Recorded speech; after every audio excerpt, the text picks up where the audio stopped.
우리가 꽤 오랜 시간 동안 살펴봤어요. 하갈과 사라의 비유, 자유자에게서 난 아들, 그리고 종에게서 난 아들, 이 두 가지를 비유로 말씀하셨지요. 할례를 붙들고 율법의 행위를 의지하는 자들과 그리스도 예수 안에서 믿음으로 의롭다함을 얻는 자들이 과연 어떻게 다른가? 이제 비유는 끝났습니다. 그리고 이제 믿음으로 예수 그리스도를 붙드는 사람들이 어떻게 살아야 할지, 믿음 안에서 우리가 해야 할 일이 무엇인가, 이것을 이제 말씀하기 시작하지요.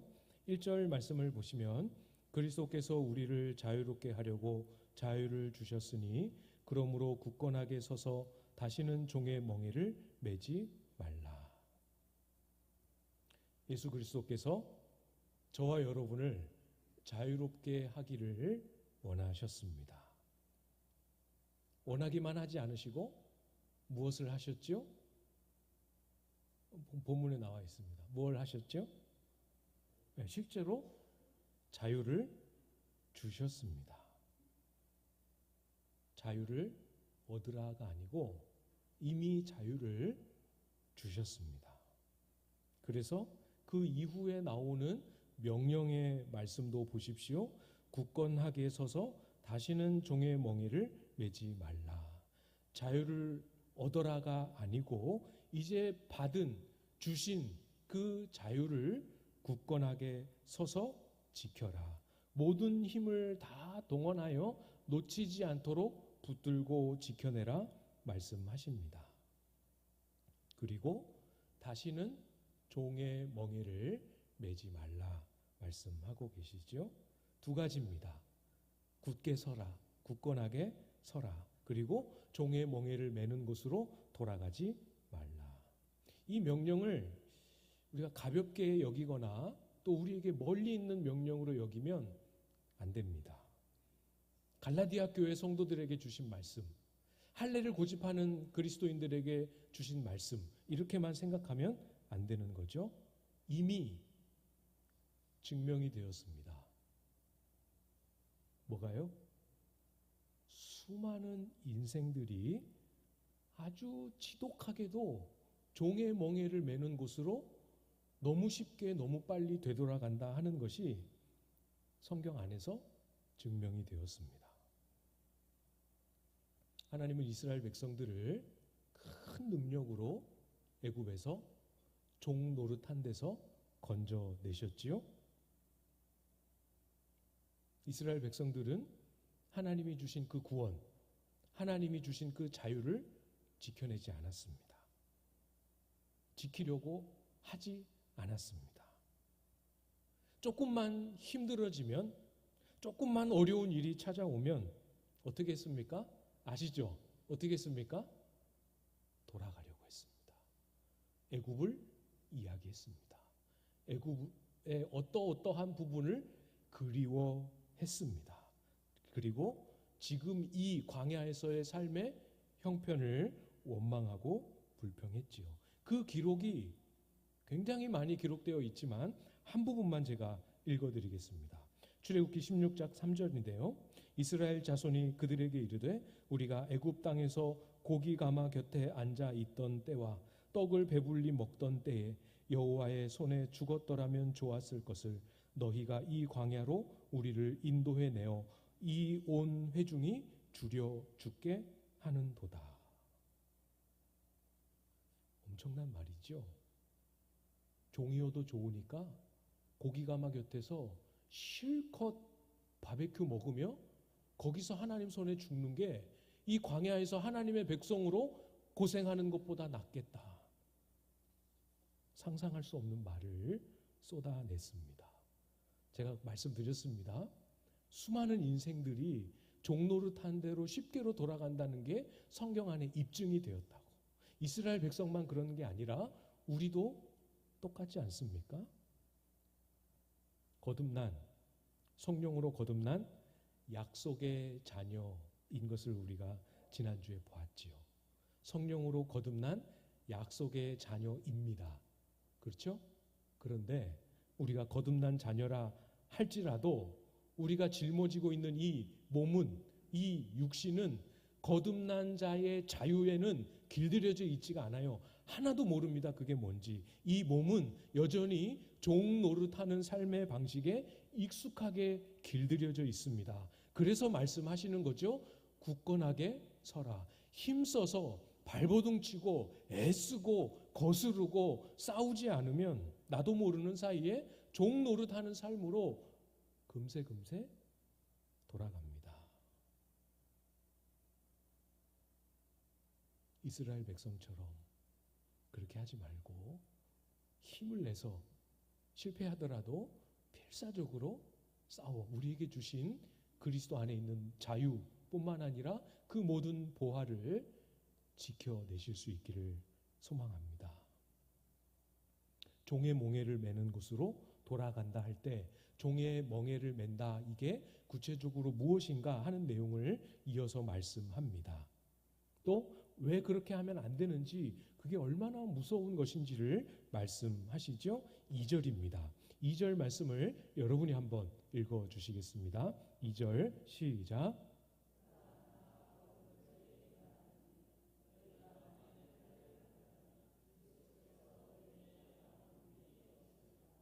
아멘. 할례를 받으면 그리스도께서 너희에게 아무 유익이 없으리라. 종의 멍에를 맨다는 게 뭔지 아시겠죠? 잘 모르시겠습니까? 네.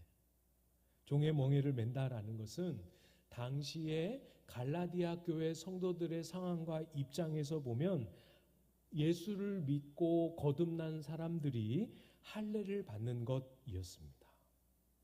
예수님을 믿었습니다. 안 믿은 게 아니에요. 예수님을 영접했습니다. 거듭났습니다. 예수 그리스도를 믿는 믿음 안에 잘 살아갔던 시간들도 있었습니다. 경험도 있었습니다. 그런데 예수 그리스도께서 우리를 자유하게 하시려고 우리에게 자유를 주셨다 했는데 이게 실감이 잘 안 나요. 잘 못 누립니다. 경우에 따라서는 어느 정도까지냐 했을 때, 아니 예수 그리스도께서 자유를 주셨다 하는데 그걸 나한테도 주신 게 정말 맞나 싶을 만큼 잘 모르고 느껴지지도 경험되지도 않고 누려지지 않습니다. 자유뿐만 아니라 예수 그리스도 안에 약속된 그 모든 것들이 충만하게 내 속에 역사하여 나를 변화시키시지 못하는 것 같다, 이런 느낌이 들죠. 그럴 때 할례가 유혹이 됩니다.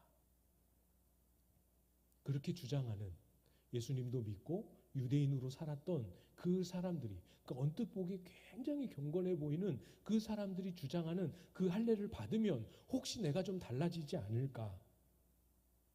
예수 그리스도를 믿는다고 하는 나의 이 믿음의 여정의 부족한 부분을 예수 그리스도를 믿는 믿음이 아니라 할례를 받으면 채워주시지 않을까? 예전에도 우리가 갈라디아서 묵상하면서 한번 봤습니다. 예수 그리스도 한 분으로, 예수 그리스도 한 분만으로 의와 거룩과 구원과 생명에 충분하지 않을 것 같은 그 유혹. 여러분, 절대로 넘어가면 안 됩니다. 거기에 넘어가면 방금 우리가 보았던 것처럼 우리에게 주신 예수 그리스도의 은혜가 우리의 영혼의 심령의 삶에 유익을 누리게 하지 못하는 것이죠. 예전에도 한번 이렇게 예화로 말씀을 드렸던 것 같아요. 제가 하나님 만난 후에 대학에서 그냥 혼자 전도를 그렇게 하러 다녔습니다. 공강 시간에. 캠퍼스의 가운데 있는 호수를 빙글빙글 돌면 한 2바퀴 돌면 시간이 꽤 오래 걸리거든요. 전도를 하다가 산책 나오신 그때 당시에 60대쯤 되셨어요. 어르신에게 복음을 전한 적이 있습니다. 복음을 전하려고 접근하고 말을 꺼냈는데 의외로 예상치 못하게 반응을 잘 해주시는 거예요. 그래서 쭉 복음을 설명했습니다. 모든 사람이 죄를 범하여 하나님의 영광에 이르지 못하더니 이거를 이제 쭉 읽어드리고 설명도 해드리고 이 죄로 인하여 하나님께 벌 받고 있는 여기에 어르신도 해당이 된다고 믿으십니까? 그러니까 그렇다. 참 내가 지은 죄가 많죠. 이렇게 수긍을 하셨습니다. 그래서 끝까지 다 전했어요. 그리고 예수님을 영접하셨습니다. 그런 일이 드물잖아요. 여러분에게 많으신지 모르겠습니다만 저한테는 진짜 손에 꼽을 만큼 드문 일이어서 너무 기쁜 마음에 예수 그리스도의 십자가를 믿으심으로 이제 어르신의 죄가 사하여졌습니다. 이제 어르신은 하나님의 거룩한 자녀가 되셨습니다. 이제 가까운 교회 나가서 꼭 신앙생활 하십시오. 그리고 인사하고 가려고 하는데 저를 안 보내주시는 거예요. 끝이냐고, 그게 다냐고. 그 어르신이 약간 당황하시면서 제가 다시 설명을 드렸습니다. 우리가 용서받고 구원받는 것은 예수 그리스도의 십자가, 우리의 죄를 대속하신 그 십자가를 믿는 믿음으로만 죄사함을 받고 구원을 받습니다. 다시 설명을 드렸습니다. 그 이후로도 여러 번 반복해요. 아니 그게 뭔지는 다 들어서 알겠는데 그래도 그렇지. 그래도 뭔가 더 해야지. 그래야 이 죄가 없어지지. 이렇게 여러 차례 반복하여 확인하셨습니다. 이후에 신앙생활을 이렇게 해보니까 확실히 알겠어요. 그 마음이. 아니 그거 말고 그래도 뭔가 더 해야지. 그래도 뭔가 더 있어야지 하는 이 마음이 그 어르신에게만 있는 게 아니라 우리 모든 성도들에게, 모든 인생들에게 똑같이 있구나. 똑같이 있습니다. 여러분의 마음과 생각을 잘 돌아보십시오. 내 마음속에 예수 그리스도를 믿는 그 믿음 하나만으로 충분하지 않다. 예수께서 나를 위해 행하신 일, 행하셨다고 성경에 기록해 주신 일, 그리고 예수 그리스도께서 약속하시고 선포하신 반드시 이루어 주시겠다라고 약속하신 것, 그것만으로는 인생 못 산다. 그런 마음 있지 않으십니까? 아닙니다, 여러분. 그 마음을 허용한 채로 그 길로 계속 가면 우리는 본문 말씀 그대로입니다. 예수 그리스도께서 우리에게 주시는 유익을 얻지 못합니다. 왜요? 그 말 자체가, 그 길 자체가 우리 속에서부터 이미 예수 그리스도를 붙들고 예수 그리스도 의지하기를 중단했기 때문입니다. 그런 마음이 여러분 속에 찾아올 때 융통성 없이 바보같이 딱 버티십시오. 아니야, 충분해. 때가 되면 예수 그리스도를 붙들고 기다릴 때, 때가 되면 예수 그리스도께서 약속하신 그 일을 반드시 행하실 것이다. 굳건하게 서서 무슨 일이 있어도 주님이 행하실 그 날이 오기까지 지켜내십시오. 5절에서 말씀하셨습니다. 5절 말씀 우리 같이 한번 읽어볼까요? 5절 읽겠습니다. 시작. 우리가 성령으로 믿음을 따라 의의 소망을 기다리노니. 잘 이해가 안 돼도 괜찮습니다. 내 말로 설명하라 할 때 이게 무슨 말로 설명해야 될지 너무 어려워도 괜찮습니다. 그 실체가 나에게 안 보이고 경험이 안 되고 그래서 나에게 주신 건지 정말 모르겠습니다. 그래도 괜찮습니다. 주셨다 하셨으면 양보하지 말고 뒤로 물러서지 말고 주셨다 하신 그 말씀을 딱 붙잡으십시오. 붙잡으십시오. 딱 붙잡고 버티십시오. 성령으로 거듭났으면 이미 일은 시작되었습니다. 우리 안에 성령께서 이미 행하고 계십니다. 믿으십니까? 이미 시작하셨습니다. 이미 일하고 계십니다. 그러니까 두려워하지 말고 고민하지 말고 근심하지 말고 신뢰하고 기도하며 기다리십시오. 이 기다리는 마음이 참 귀합니다. 물론 여러분에게 주어지는 매일매일의 기도의 시간에 매일매일 하나님 앞에 나아가 이 기다림을 표현하고 간구해야 하는 게 마땅하지만 그렇게 못해도 여러분 잘 생각해 보십시오. 주일 아침에 낮예배 드릴 때 그때만이라도 온 마음, 온 생각, 온 관심을 다 기울여 하나님 약속하신 그날이 오늘 이 예배 시간입니까? 이 기다리는 마음, 이 기다리는 마음.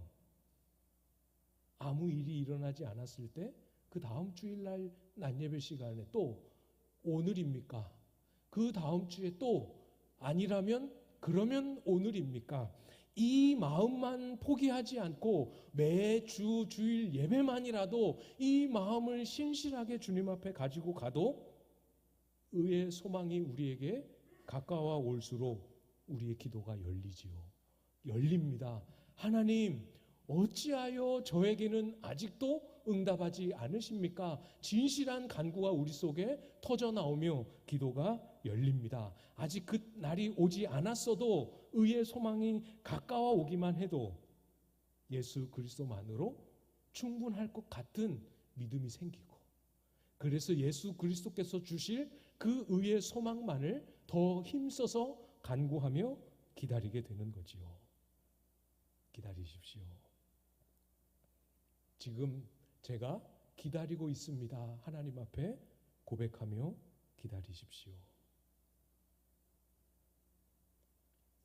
죄 많은 의롭지 못한 저와 여러분을 의롭다 불러주신 것도 기적 같은 일이죠. 맞죠? 의롭지 않잖아요. 의롭다 불러주셨잖아요. 그것도 기적 같은 은혜이지요. 근데 여러분, 하나님이 그렇게 하고 끝내시는 분이 아니시잖아요. 의로울 수 없는, 의롭지 못할 뿐만 아니라 절대로 의와는 조금도 상관이 없는 그런 저와 여러분을 진짜로 의롭게, 진짜로 의로운 자로, 흠없고 책망받을 것이 없는 자로 우리를 바꾸어 놓으십니다. 변화시켜 내십니다. 그렇게 하신다고 약속하셨습니다. 이것이 우리가 기다리는 의의 소망이지요. 많은 사람들이 이 기다림을 어려워합니다. 안 좋아합니다. 그리고 눈앞에 보이는 쉬운 길, 빠른 길, 이게 정말 맞는가 분별해보지도 않고 그대로 취합니다. 그러면서 어떻게 말해요? 어떻게 말합니까? 아니, 할례 하나 받겠다고 하는데 그게 무슨 그렇게 큰일 날 일인 것처럼, 참 융통성도 없이, 참 유두리도 없이 할례 받으면 지옥 갈 것처럼 그렇게 말한다. 이런 이야기를 만들어냅니다. 갈라디아 교회에 거짓 교사들이 그렇게 한 거예요. 3절입니다. 뭐라고 말씀하시는지 잘 들어보십시오. 내가 할례를 받는 각 사람에게 다시 증언하노니 그는 율법 전체를 행할 의무를 가진 자라. 할례 하나의 문제가 아닙니다. 융통성 문제도 아닙니다. 이것은 수용하고 왜 이것은 수용하지 못하느냐, 수용력의 문제가 아닙니다. 할례를 행한다는 것은, 예수 그리스도를 믿는 복음을 듣고 난 후에 뒤늦게 또 할례를 행한다라고 하는 것은 내가 다시 율법으로 돌아간다는 뜻이에요. 율법에 남은 모든 의무를 내 어깨에 짊어진다라는 의미입니다. 그럼 우리가 갈라디아서 앞부분에서 봤던 대로 다시 돌아가죠. 율법의 행위로 의롭다함을 얻을 수 없는 존재인 우리가 율법 전체를 행할 의무를 다시 짊어졌습니다. 어디로 가는 겁니까? 율법의 정죄 안으로 다시 거꾸로 돌아가는 것이죠. 기억이 나실지 모르겠어요. 율법의 행위로 의롭다함을 얻을 수 있다 주장하려면 반드시 뭐가 필요하다고 했는지 기억나십니까? 거짓과 위선의 힘을 빌려야 한다. 우리는 묵상했었지요. 의로울 수가 없는데, 행위로 의로울 수가 없는데 의롭다고 주장하려면 내가 의로운 척을 해야 되잖아요. 모든 율법을 다 지킨 척 해야 되잖아요. 그래서 거짓과 위선의 힘을 빌릴 수밖에 없습니다. 오늘 본문에도 분명히 말씀하지요. 4절입니다. 4절 또 같이 한번 읽어볼까요? 시작. 율법 안에서 의롭다함을 얻으려 하는 너희는 그리스도에게서 끊어지고 은혜에서 떨어진 자로다. 예수 그리스도의 우리의 모든 의가 되신 예수 그리스도의 십자가 공로를 의지하는 대신 의를 조금도 만들어낼 수도 없는 우리의 행위를 의지합니다. 그리고 포장합니다. 분명히 그 속에 다 못 지킨 걸 아는데, 실패한 걸 아는데 몇몇 종교적인 행위로, 절기로, 정결규례로, 할례로 포장합니다. 내 속에 예수 그리스도 없이는 절대로 새로워질 수 없는, 바뀔 수 없는 악한 얼굴이, 못된 얼굴이 내 속에 있는 걸 아는데 감춥니다. 없는 척 합니다. 그 말이 무슨 뜻입니까? 예수 그리스도가 더 이상 필요 없는 것이죠. 예수 그리스도의 손이 필요 없는 것이죠. 예수 그리스도의 피가 더 이상 필요 없는 것이죠. 나에게 주어진 일을 열심히 반복해서 목사님에게 칭찬받고 주변 사람들에게 존경받으면 그것으로 다 되었다 여깁니다. 이게 바로 예수 그리스도에게서 끊어지고 그 은혜에서 떨어졌다라는 말의 의미입니다. 예수 그리스도께서 주신 자유를 전부 다 잃어버리고 다시 종의 신분으로 돌아가는 것이죠.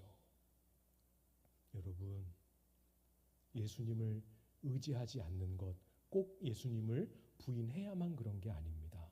나는 이제부터 예수님 안 믿을 거야 하고 교회를 떠나야만 예수님을 의지하지 않는 모습으로 되는 게 아닙니다. 예수님에 관하여 모든 것을 알고 모든 것을 다 인정하고 때로는 은혜도 경험하고 맛볼지라도 예수 그리스도의 안에 머물며 끝까지 그분이 주시는 것을 붙들고 약속하신 것이 언제 오기든 오실 것을 바라며 기다리지 못하면 우리는 그 중간에라도 예수 그리스도를 의지하기를 멈춘 것입니다. 내 마음은 어떻습니까? 예수 그리스도를 바라보는, 예수 그리스도를 향하는 나의 중심은 어떤 모양인지 돌아보실 수 있기를 부탁을 드립니다.